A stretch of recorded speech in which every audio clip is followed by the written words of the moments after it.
رضی اللہ عنہ رسول اللہ صلی اللہ علیہ وآلہ وسلم کی نظر میں معاویہ رضی اللہ عنہ جنتی صحابی ہیں۔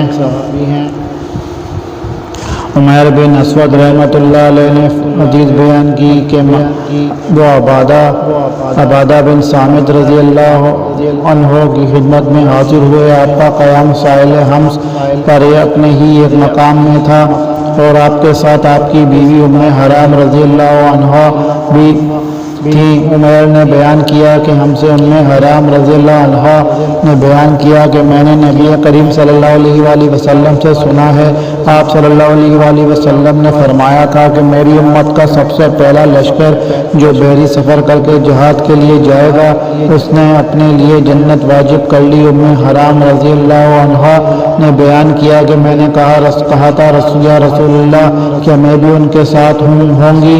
آپ صلی اللہ علیہ وآلہ وسلم نے فرمایا ہاں تم بھی ان کے ساتھ ہوگی۔ پھر نبی کریم صلی اللہ علیہ وآلہ وسلم نے فرمایا سب سے پہلا لشکر میری امت کا جو کیسر رومیوں کے بادشاہ کے شہر قسطنطنیہ پر چڑھائی کرے گا ان کی مغفرت ہوگی۔ میں نے کہا میں بھی ان کے ساتھ ہوں گی یا رسول اللہ؟ آپ صلی اللہ علیہ وآلہ وسلم نے فرمایا کہ نہیں۔ رواه البخاری حدیث نمبر 2924۔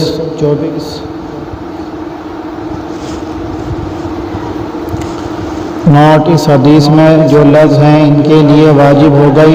شارح حدیث نے اس سے مراد جنت لی ہے، جیسا کہ ابن حجر رحمۃ اللہ علیہ نے اس حدیث کی شرح میں فرمایا، یعنی انہوں نے ایسا کام کیا ہے جس کی وجہ سے ان کے لیے جنت واجب ہو چکی ہے۔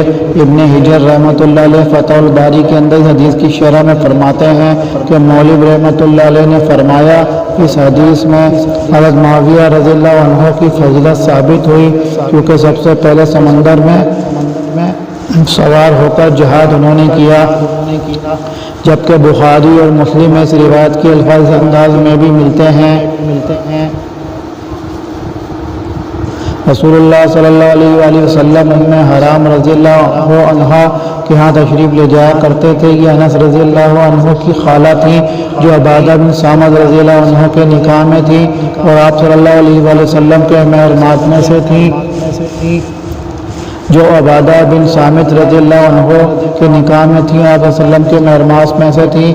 بعض نے کہا آپ کی رضائی خالہ تھیں، بعض نے بولا کہ آپ کے والد یا دادا کی خالہ تھیں۔ ایک دن رسول اللہ صلی اللہ علیہ وسلم تشریف لے گئے تو انہوں نے آپ صلی اللہ علیہ وآلہ وسلم کی خدمت میں کھانا پیش کیا اور آپ صلی اللہ علیہ وآلہ وسلم کے سر کی کھجلی نکالنے لگیں۔ اس دوران میں آپ صلی اللہ علیہ وآلہ وسلم سو گئے۔ جب بیدار ہوئے تو آپ صلی اللہ علیہ وسلم مسکرا رہے تھے۔ ام حرام رضی اللہ عنہ نے بیان کیا میں نے پوچھا یا رسول اللہ کس بات پر آپ ہنس رہے ہیں؟ آپ صلی اللہ علیہ وآلہ وسلم نے فرمایا کہ میری امت کے کچھ لوگ میرے سامنے اس طرح پیش کیے گئے کہ وہ اللہ کے راستے میں غزوہ کرنے کے لیے دریا کے بیچ میں سوار اس طرح جا رہے ہیں جس طرح بادشاہ تخت پر ہوتے ہیں یا جیسے بادشاہ تخت رواں پر سوار ہوتے ہیں۔ یہ شک اسحاق راوی کو تھا۔ انہوں نے بیان کیا کہ میں نے عرض کیا یا رسول اللہ آپ دعا فرمائیے کہ اللہ مجھے بھی انہی میں سے کر دے۔ رسول اللہ صلی اللہ علیہ وآلہ وسلم نے ان کے لیے دعا فرمائی، پھر آپ صلی اللہ علیہ وآلہ وسلم اپنا سر رکھ کر سو گئے۔ اس مرتبہ بھی آپ صلی اللہ علیہ وآلہ وسلم بیدار ہوئے تو مسکرا رہے تھے۔ میں نے پوچھا یا رسول اللہ کس بات پر آپ ہنس رہے ہیں؟ آپ صلی اللہ علیہ وآلہ وسلم نے فرمایا میری امت کے کچھ لوگ میرے سامنے اس طرح پیش کیے گئے کہ وہ اللہ کی راہ میں غزوہ کے لیے جا رہے ہیں پہلے کی طرح۔ اس مرتبہ بھی فرمایا انہوں نے بیان کیا میں نے عرض کیا یا رسول اللہ صلی اللہ علیہ وسلم اللہ سے میرے لیے دعا کیجیے کہ مجھے بھی انہی میں سے کر دے۔ آپ صلی اللہ علیہ وسلم نے اس پر فرمایا کہ تو سب سے پہلی فوج میں شامل ہوگی جو بحری راستے سے جہاد کرے گی۔ چنانچہ معاویہ رضی اللہ عنہ کے زمانے میں ام حرام رضی اللہ عنہ نے بحری سفر کیا، پھر جب سمندر سے باہر آئیں تو ان کی سواری نے انہیں نیچے گرا دیا، اسی حادثے میں ان کی وفات ہو گئی۔ رواہ البخاری حدیث نمبر 2789 اور مسلم حدیث نمبر 1912۔ بخاری شریف میں ایک جگہ یہ الفاظ بھی ملتے ہیں، یعنی یہ مسلمانوں کا پہلا قافلہ تھا جنہوں نے حضرت معاویہ رضی اللہ عنہ کے ساتھ مل کر سمندر میں سوار ہو کر جہاد کیا۔